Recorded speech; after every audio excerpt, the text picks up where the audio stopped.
Welcome back, fourth graders. We're moving on to, if you can believe it, another post-it note.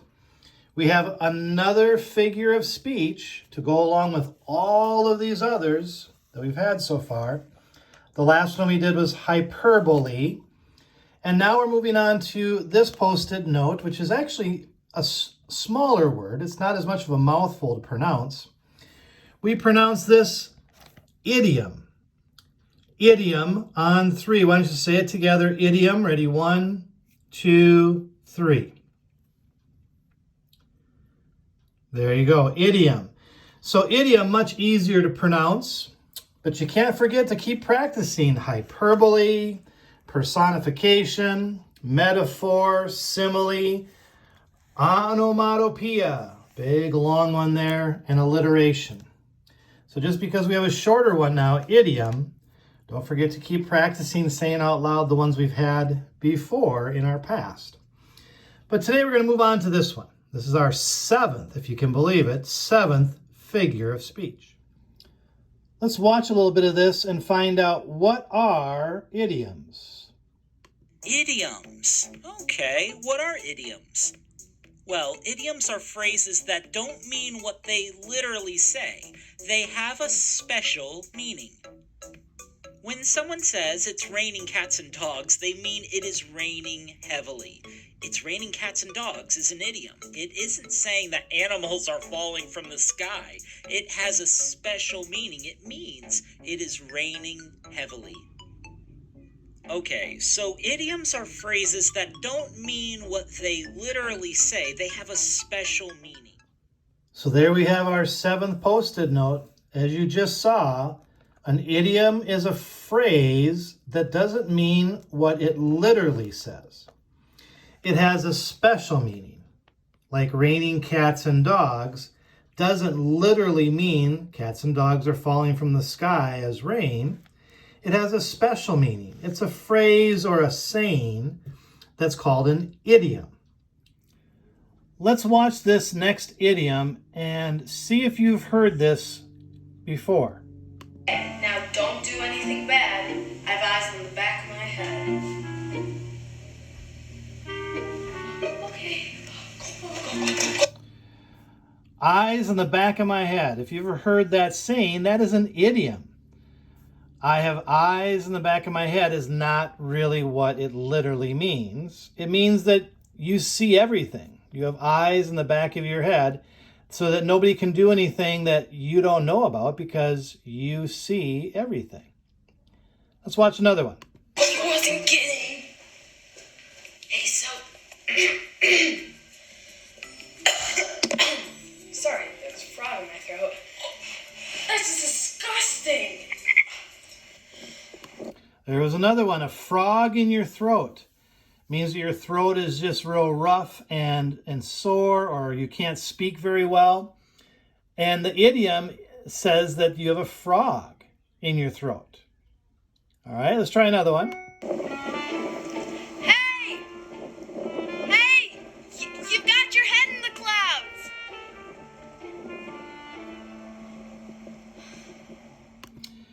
Head in the clouds. Maybe you haven't heard that one, because that's true about some idioms. Maybe you've never heard that idiom before, but some you have.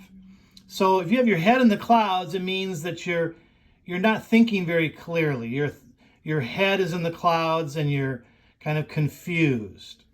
Okay, let's try another one. Oh, hey, give me a hand. Oh. Here. Thanks. So give me a hand. That means like you help somebody, you give them a hand, you help out. All right?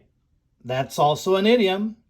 Let's try another one. This time I'm going to have you pause with your class, and as a class, try to figure out what that idiom really means. What are they really saying when they use that idiom? Oh, I'm up next. I have butterflies in my stomach.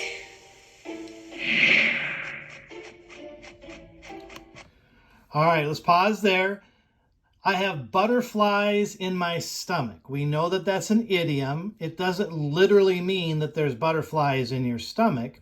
So why don't you pause with your class and try to discuss what is that idiom really saying? So that idiom about having butterflies in your stomach, hopefully as a class you decided that that means you're very nervous or you're anxious or you're upset. You have butterflies in your stomach. That is an idiom again. And an idiom doesn't really mean what it says. It has a special meaning. All right, try this next one as a class. I'll pause again for you to, as a class, try to decide what it could mean. Oh, this is a piece of cake. All right, go ahead and pause there. See if you can decide what it means when somebody says, oh, that's a piece of cake. I think I'm gonna hit the hay.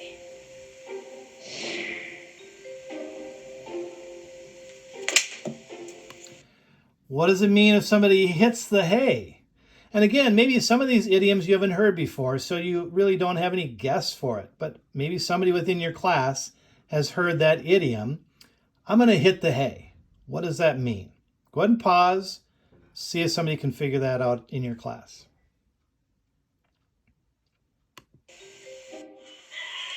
Oh, hey, it's time for my audition.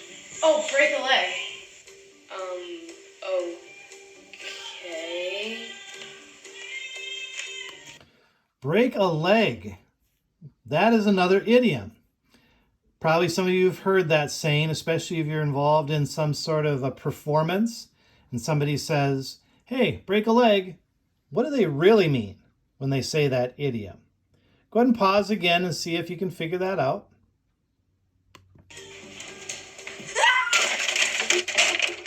Oh. You okay? Of course, that's not what it means, but if you were to literally think about that idiom and break a leg, well, that's maybe what you would think, right? To break a leg.